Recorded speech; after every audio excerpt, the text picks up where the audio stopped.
నడుస్తుంటా, నాకు తెలియదు ఎవరు చదువుతాను. ఇంగ్లీష్ చెప్పండి సార్. ఇంగ్లీష్ రాదు అసలు, వచ్చిందే తెలుగే అంతంత మాత్రం. ఇంగ్లీష్ నేను నిలబడిన అసలు నడుస్తుంటా, ఇది ఎలా నడుస్తాడో చూస్తాను నేను.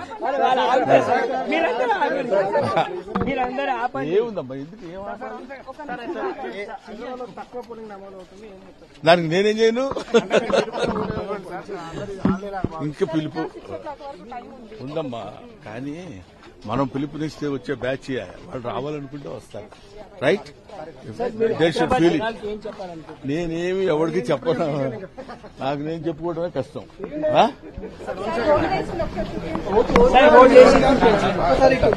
ప్రమాణం పూర్తిగా చేశాను, చూసుకోండి కావాలి. రైట్.